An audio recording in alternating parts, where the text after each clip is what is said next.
Well, here we are. It is Friday the 13th, actually, of December 2024. Christmas is a little over a week away, and I hope all of you got your shopping done and whatnot. It's been sort of an interesting week in the auction market for a variety of reasons. There was an extraordinary piece that turned up in Paris that we're going to talk about in a little bit. That I had looked at on an inquiry, and we'll play back. Actually, we're going to include the inquiry reply that I did for the person, and then we'll talk about how it did. And also, Sotheby's had some big news this week, not unexpectedly. As we talked about a month or two ago, Sotheby's is in financial trouble.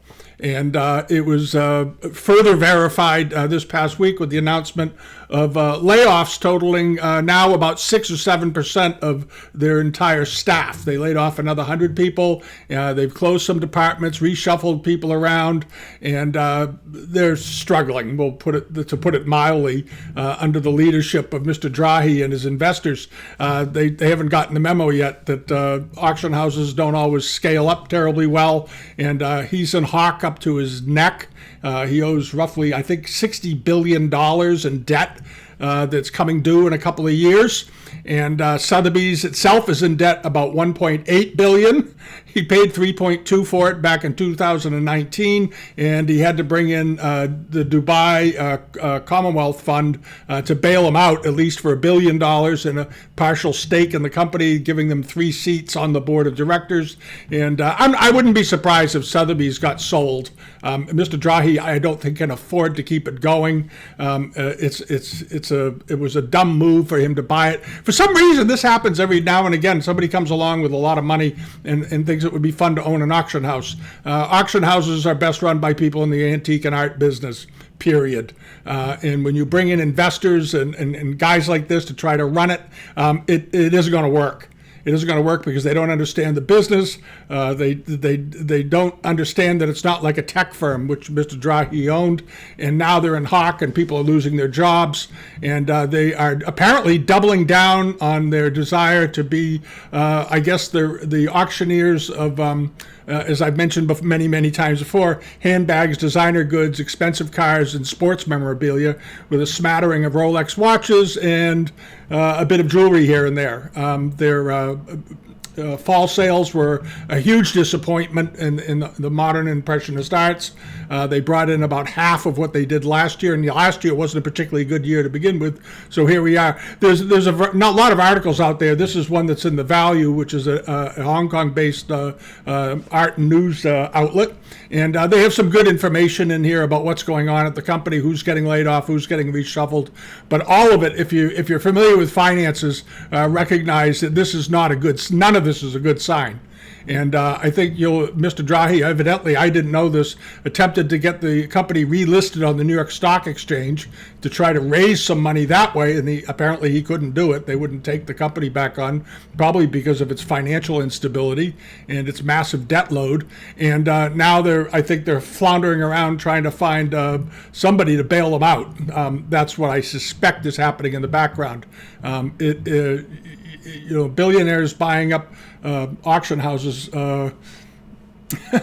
It doesn't. They may be good at the tech business, but it doesn't necessarily mean they're going to be any good at in the art business. Very, very different worlds. And Christie's also is having not a great year, but they're not as weak financially as Sotheby's.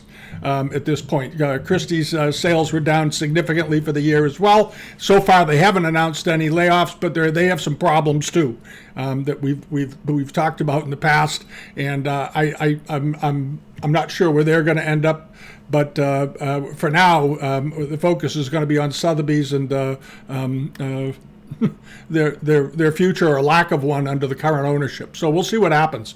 But just to give you a little reading over the weekend, and if you got nothing to do, you can look it up and find out what's going on at this company. It's sad to see. It's sad to see they're on a lousy path. They've got bad management, and the best thing that could happen to Sotheby's is for him to sell the company, get out of the antique business, and try to save his financial backside on his other ventures, which are also in horrible condition. I don't know how anybody that had this much money can screw things up this badly, this quickly, but Mr. Drouot certainly seemed to do it. All right, and it'll be interesting to see where it lands. But for now, unless a miracle comes along, I don't see this company making it under its current ownership. And I kind of expect to see the company just to get sold off within the next few years, next year maybe, because I don't think this guy and the president of the company have any idea what they're doing. So, at any rate, that's the story with that. Now, last week I got an inquiry up through the inquiry service over on bitamount.com from one of our regulars. He sends in things all the time for me to look at. He's a very active buyer, and he sent me an image of this. And this was an item that was coming up at the Drouot in Paris. And he sent some very good pictures. I went and looked at the links, and it was an exceptional thing. And what I'm going to do here is I'm going to include the segment of my he inquired about a number of things, but I'm going to actually put in here. You're going to watch the actual reply that I gave him and give you some idea how I go through things and when I look at them, what my thinking is, and my impression of this piece. And then we're going to get back to seeing how it did. Because it did very well. All right, so we'll get into that. Here we go. Now this is a really, really rare thing. And it looks absolutely okay from what I can see. You may remember a number of years ago, Skinner's in Boston sold that great big vase that had been repaired and still brought $25 million. And it was a piece made for the Qianlong court, but it had European figures on it that were done almost identically to this one. This is a very rare thing. The gilding is a bit rubbed off on it, but the form is unusual, and I don't have any reason to doubt it. I don't see anything that gives me pause. The only thing that's a little bit odd with it is that the inside edge, hold on, let's get back to here, this one. The inside edge here, is oddly unfinished. And it makes me wonder, was there something else here that's now missing? Was there a silver mount? Was there something here? This is it strikes me as being oddly unfinished, seeing this unglazed raw area on the inside. That's the only thing that strikes me as peculiar. The work, I think, is 18th century. I think it's a Qianlong thing, but I'm wondering if something wasn't there. Or was it gilded and it just wore off? Because the gilding on this isn't in great shape. But this unglazed raw edge, they didn't glaze it. And that just strikes me as peculiar. All right, this work all looks good. The way the shading is done, the faces, the eyes, the colors, all the little decorations, the way the trees are done, the flowers are done. All of this looks very legitimate to me. All of this looks fine. And this looks very interesting. I'm just curious about why this inside edge isn't finished. That to me is a bit odd. It's not saying it's not a period thing. I'm not doubting the age of it. I'm just wondering if something is missing from that. That's the only thing I'm curious about. The estimate, 80 to 120,000 euros. Yeah, it's probably worth that. It may be worth more. It may be worth 175 to 225,000. It could be worth more. How big is this? 8 or 9 inches or something? The Qianlong restorations. Okay, it's got restorations. Okay, it's got some restorations to the interior. Hold on. I'm going to double check my French for a second. Hold on. Okay, I did read this right. Restorations and missing pieces. I hadn't noticed that before because it's not in the. It's interesting. They don't mention the restoration and missing pieces in the English translation. Where it's in English, they don't mention the restorations. Down in the bottom here, it says missing aspects in restoration. So this may be why the inside edge looks like that. There's something missing. I'm not sure what, but maybe a liner or a ring or something. There is something wrong. There's something missing on that. So I would, this area here. And you can see there was something there. I mean, you see remnants of some sort of glue or some sort of outline of something. So if that's the case, then the estimate is reasonable and don't expect it to go too much above it if it does. But it's a rare thing. It's a very, very rare thing. I think if you go through the Palace Museum collection, if you have the time to click through their collection, I'm certain you'll find one of these in here, maybe a couple of them, because they seem to have everything in multiples there. in Beijing, especially, with the collection. So you would do it, but 80 to 120,000 euros is okay. But I'd be curious to know what it's missing, what that piece, what's missing, and what the restorations are. And you want to get clarifications on the restoration. How much restoration? Where was it restored? And that kind of thing. All right, if you have time to do it. All right. And it ended up selling for 330,000 euros plus premium. So the hammer price plus premium brought this piece up to about $430,000 with an 80 to 120,000, 430,000 euros, which is closer to $500,000 for this piece. And it was repaired. It had some issues physically, but it was an extremely rare bird. And as I mentioned in the video, it is not unlike this vase that sold. The decoration is very, very reminiscent of this vase that sold at Skinner's in Boston a number of years ago for $25 million. Now, it was a very big vase, and it also had repairs, though. It was not perfect. But when extremely rare things like that come along, you can get some really, really, really wild prices. And this was a beautiful thing. I didn't have any doubt about its age. I thought it was wonderful, and I thought it was a very rare form.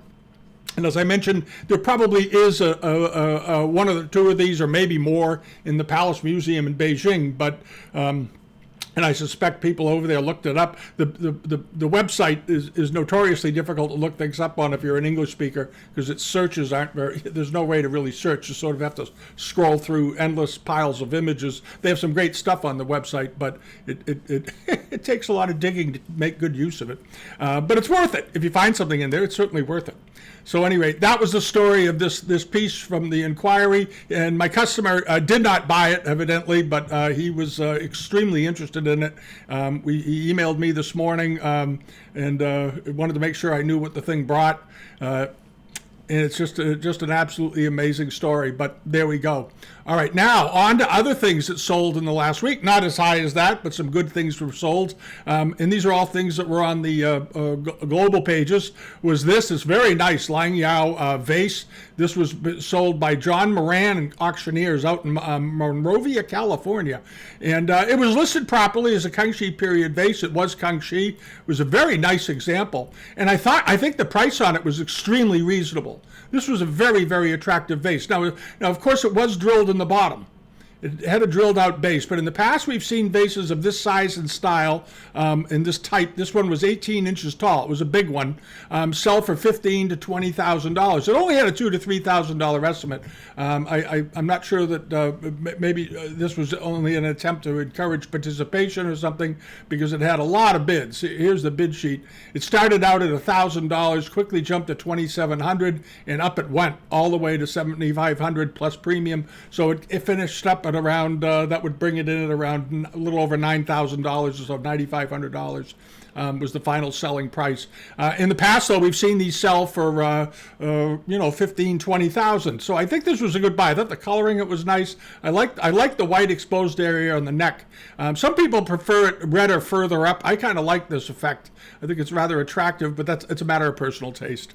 All right, and then there was this, the pair of horses on the planters, and everybody knows I love horses on Chinese objects. These were very, very attractive. We mentioned them a few weeks ago, and they're somewhat reminiscent of a pair, very similar looking pair, generally looking, of a pair of planters that sold at Smith's up in New Hampshire. I think it was Smith's that had it here in New England probably 2 months ago, and they also did very well. They had a little more decoration on them, and they sold for, I think, around $5,000 or so. They did very, very well. These were quite attractive, though. These were very, very attractive, 19th century, and they didn't have their undertrays, which was too bad, but they still did awfully well. They had listed them as 19th century. I don't think they were 19th century. I think they were probably 1850 to 1880 examples, and they sold for $2,250 plus premium, so around $3,000 for the pair. And then hopping along over to this, I had a number of inquiries about this painting. I loved it. I had looked at it. This was also at the Moran sale, and I put this up on the global pages because I thought it was fascinating. It's a funeral procession for an insect. And very reminiscent, if those of you who are interested in art and antiques, there was a very well-known New England painter named, I think his name was Harrison Cady, C-A-D-Y, and he did things sort of like this. These whimsical, maybe this was the inspiration, this kind of art. But here you have this Japanese, obviously Japanese scene with, Mount Fuji in the background. But look, if you look at this picture, it gets more and more interesting the more you look at it. Over here, you've got an audience of people watching the procession go by of frogs, which of course eat insects. And then you've got all these different praying mantises and assorted bugs walking along, leading one. And here's an insect inside of a casket. And they're carrying the insect along. They're taking him to his grave, and they're all carrying, fronds of grasses and so forth, like banners. And then you have these insects coming along here. They look like they're carrying food or something to put in the grave in the afterlife, that sort of thing. I thought it was just a great little picture. And apparently a lot of people liked it. And it ended up selling for $900 plus premium, or about $1,200. It was dated as early 20th century. It was either Meiji period or Taisho, so early 20th century is fair enough, I guess, for a date. And it did fine. It did very, very well. It was an interesting picture. And it was good size. It measured 17 by 33 inches wide. So it was almost a yard wide. So it was a good size picture. But a very interesting piece of art, very interesting, and I think it was a great buy for $1,100 or $1,200. Absolutely great buy.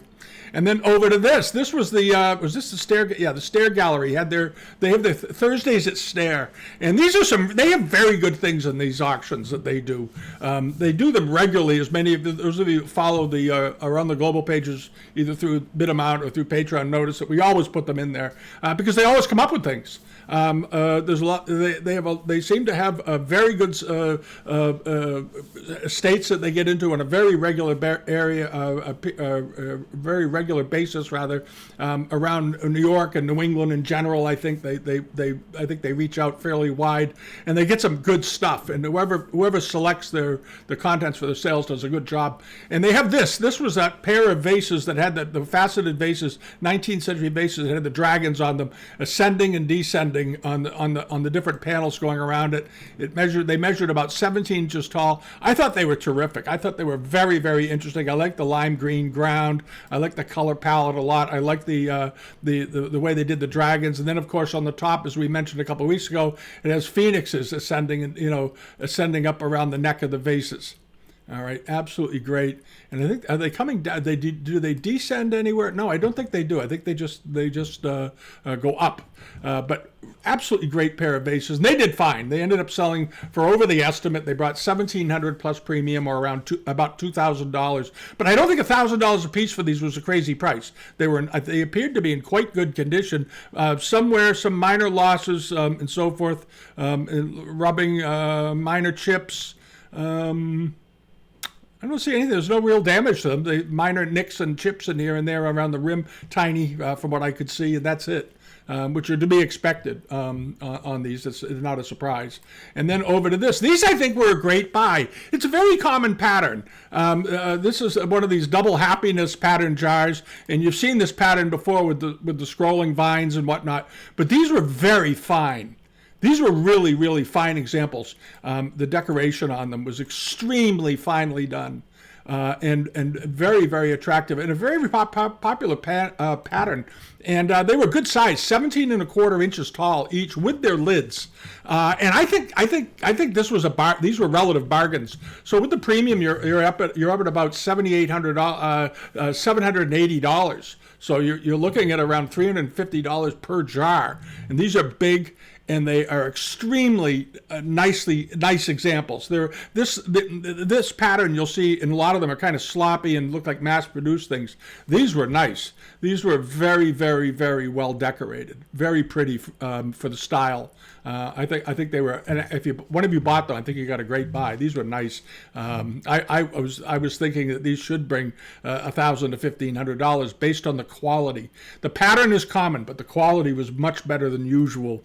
And then there was the reverse painting on glass. We talked about this a week or two ago because they had not dated it, and they sort of gave it a very low estimate of just $400 to $600, which I thought was, I mentioned in the video, I think it was extremely low, and it was. It ended up selling for $3,250 plus premium, or around $4,000, which is significantly above the estimate, about 10 times the estimate.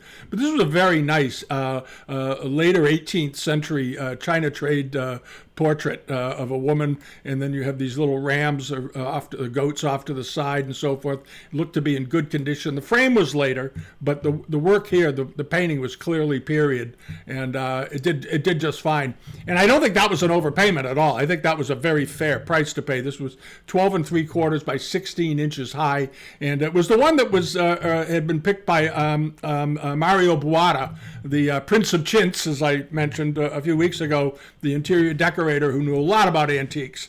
He didn't just know fabric and whatnot. He had impeccable taste, very colorful guy, and it was something he had installed on a job down in South Carolina. Very nice thing. And then over to that portrait watercolor of the unusual scaled picture, the one where they had the huge the huge furniture rather, in the rather small looking women, I thought this was a fascinating picture. I really, really did. And I think it went for nothing. It went for a song. If this was a watercolor, it went for absolutely nothing. $457 plus premium, and it was good size.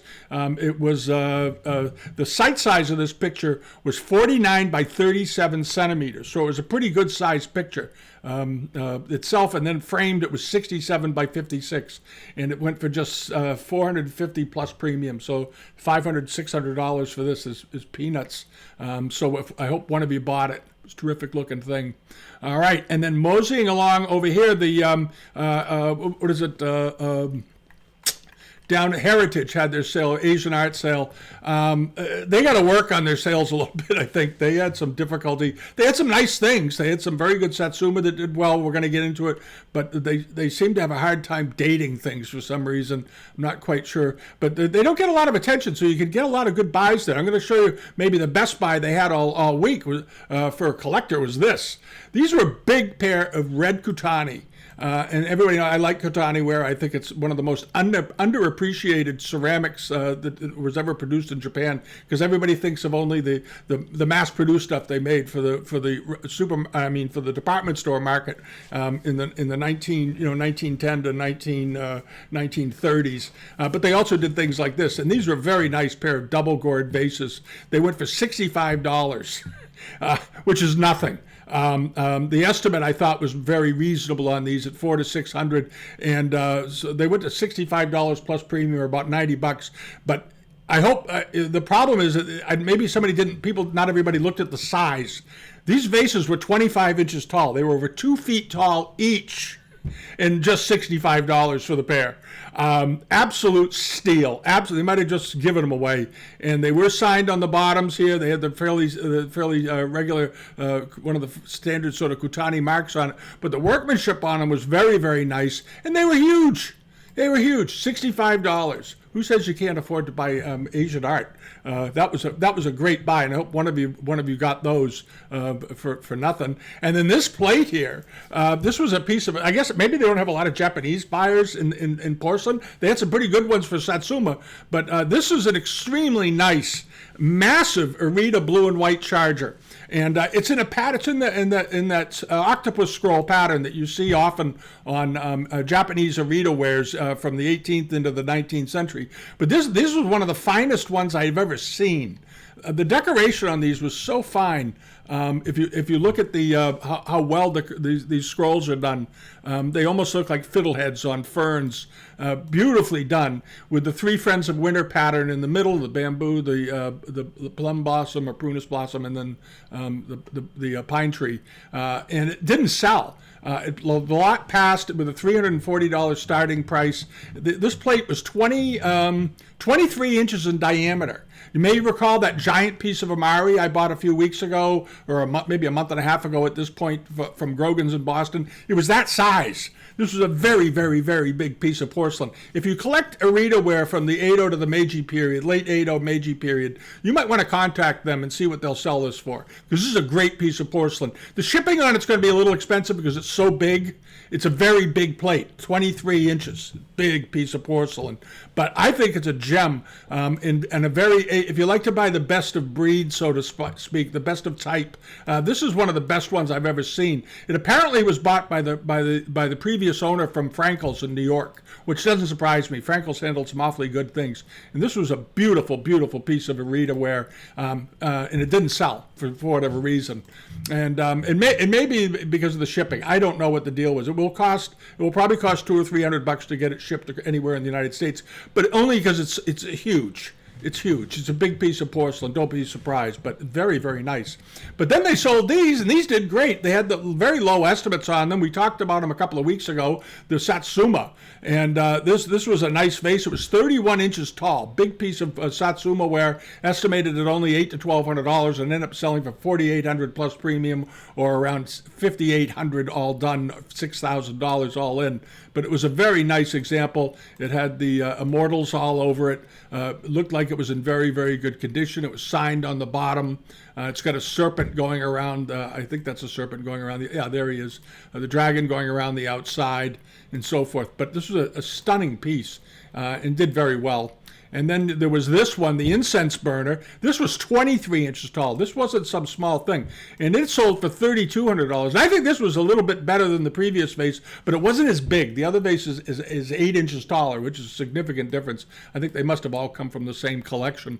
And this was a very, very finely worked piece. And it looked to be in wonderful shape. Maybe it wasn't. Here are the vent holes in the top. I love the Fu Lion. This was a very attractive piece, and it sold for $3,200 plus premium, or around $4,000, $4,200 all done. Nice looking object. And then this was in the sale. There was other Satsuma there too that also did well. I didn't do them all. This, though, I think was a steal. This was a very interesting Meiji period relief tea caddy, 4 inches tall. But it had this wonderful cover that looks like cloth. It looks like a handkerchief done in gilded bronze, and it lifts off on top of it. So this would be, you occasionally will see Japanese artworks with a jar with a piece of cloth wrapped over it and then tied around the neck to hold it secure. And here they did it probably, I'm assuming this isn't solid gold. I assume it's probably gilded bronze that was cast to fit it, but very, very nicely decorated with this superbly rendered dragon with silver whiskers coming off of it and a silver base. This was an outstanding piece, and they didn't mention a signature on it or anything, which I find rather hard to believe that this wasn't signed. This looks like all silver work up in here. I think they may have missed the boat on this one when they did the work on it. This was a really great thing, and it went very reasonably. This was short money for this, $1,000. The estimate was very, very low, $600 to $800, and it went for $1,000 plus premium. And I think this was an exceptional piece of Japanese metalwork. And if it had sold for $6,000 or $7,000, I would have said, yeah, of course, it's beautiful. Somebody got it for a very, very modest price. This was an extremely fine piece of work. And then, this was that other piece. No, that was the piece of Satsuma we already talked about. And then there was this in the sale. And I mentioned this a couple of weeks ago because they didn't bother to show a picture of the bottom of it. And they put this little sort of turquoisey Ming style rabbit in here. But this red glaze, copper red Bombay form incense burner I thought was very attractive. And I had speculated, I wasn't sure because you can't see the bottom of it. It sure looks like it was probably an 18th century example. It had this very nicely done edge at the top that was perfectly rounded, this beautiful glaze over it. I like the mask handles. I like all of it. I like the whole thing, and it had this very nice top with a jade finial added to it. I thought it was a heck of a package with a very nice later 19th century stand. The lid was later 19th century too, but it was very well carved, beautifully worked. And this did okay. Sold for $4,400 plus premium, or around $5,500. But Chinese Lang Yao incense burners like this don't turn up very often. It's an unusual color to find an incense burner. You find them in blue, you find them in white, of course, and things like that. Of course, bronze forms everywhere. But with copper red glazes, very unusual. And I think this was a good buy, a very, very nice buy. All right, so that was sort of an interesting group of stuff. It's a heritage you can buy there because for some reason they They haven't quite caught on in the Asian market. I think they're trying very, very hard. They need to be a little more careful in their imagery. They got to understand that for a thing like this, you have to show the bottom of it if you're going to seriously try to sell it. I suspect people that bid on it got pictures of the base, but if you got the pictures of the base, put them in the listing, because this kind of porcelain could bring 7,000 or 8,000 if it was marketed a little more effectively, I think. I thought it was an awfully unusual piece. All right, and then moseying along over to Bonhams. They had a couple of sales, and they had a sale in France this past week, and they had this. This was sort of an odd thing. This was a very peculiar sale, and I'm not knocking Bonhams for this, but the estimates in this sale were wacky. They had all kinds of, they had some pieces that had very, very high, unexplainable estimates, and then other pieces had fairly modest estimates that did very well. But some of the estimates, I think we're starting to see estimates in auctions. If you work at Bonhams or Christie's or Sotheby's, email me and tell me if this is happening. But I think you have a lot of people that have prices in their heads from 10 and 15 years ago. And I've mentioned this before, where people pay a lot of money and they've got that number stuck in their head, or they paid that kind of money back 10 or 12, 13 years ago, or have had pieces in their collections and they found out that similar ones sold at that time, in that time period, for a large amount of money. And they're stuck on those numbers because this had a 6,000 to 8,000 euro estimate. Now, granted, it was a bit unusual. It was not your typical late Qianlong China trade export platter. It was the scene was unusual. It was porcelain making. All right, and that is an unusual scene, absolutely, very unusual. But a 6,000 to 8,000 euro estimate. That's a little aggressive, I think. I think they would have been much smarter to estimate this at 2,000 or 3,000. The idea is to get some people bidding on it first. It may bring 6,000 or so, but you're not going to get anybody to bid on it if you've got a 6,000 euro starting price and high starting bids. Apparently, it didn't get much action, and it bought in. If you like this thing, if you like rare pieces, you might want to contact them. It's not particularly huge either. This isn't some 18-inch platter. It was only 14 inches in diameter. The scene was unusual, I give you that, but I'm at a bit of a loss to understand why they would push the estimate that hard. This is not the time right now in the Chinese and Asian art market to push heavy estimates. It's a fatal mistake. Because it scares people off. They go, oh, forget it. Because there's going to be increasing numbers of things coming onto the market as these old collections are now, collections that were formed 10, 20 years ago start to cycle back through the market. And you want to be able to sell this stuff. And making people fight that kind of an estimate, and who knows what the reserve was. It's not a profitable angle. But then there was this. This did extremely well. Now, this was estimated. It wasn't estimated cheap, but it was estimated reasonably at I think 400,000 to 600,000 euros. And it was a very, very rare piece of Qianlong ware with a beautiful dragon on it, meticulously decorated, very fine quality. Notice the way that the pinks are beautifully shaded in, the details of the dragon, the way the scales are done, the color palette, the color selection. This very nice snow white background that they were depicted on, and then you have another dragon over here coming in, so you have two dragons in different colors, and this very, very nice garlic neck at the top, and these beautifully done upside down chimeras coming down the neck of it. This was a very, very nice piece of porcelain, extremely unusual, and a lot of people loved this thing, evidently, because it did very well. There's a good shot of the dragon. Beautiful, beautiful example. And it ended up selling for 1.161 million euros, or about what's that, about 1.2 and a quarter, 2.5 million US in American currency. And it was just a great example. And it brought way above its estimate. There's a good write-up on it. And it was pretty good size, too. It was around almost 20 inches tall. It was a big vase. Here the seller was being sensible, not putting an estimate on it that's going to kill it, and it did just fine. It did very, very well, but it was a beautiful, beautiful piece. and then over to this. It's interesting because I had an inquiry within the last couple of weeks of somebody that had a later version of this bronze. So I hope you're watching because I had mentioned in it that the best ones, the good ones from the Ming Dynasty, not the later ones, but the good early ones, because they've been copied, do very well. And I said they could bring 60 to 90,000. This one, that's what this one brought. It was a beautiful example. It had a modest estimate. It had an estimate on it of, I think, 8 or 10,000 euros, which was way under the money. It's gold and silver inlaid, very rare form of viewer bronze.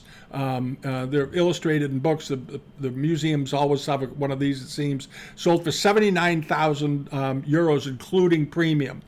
So that's about 89,000 US, $90,000. Did very, very well. But it was a nice example, had a good patina on it, and this was a nice example. This was in the same sale. This one, whoever owned it was wise, and they put a modest estimate on it, and the crowd went wild for it, and did very, very well overall. All right, now what else is happening here? It was funny. The global pages. This is a quick thing here. We cleaned them all out this week. There were so many sales, so many things came and went. We cleaned it out, so it's all new listings in here. This is just one page right now. There's more stuff available right now than I thought there would be.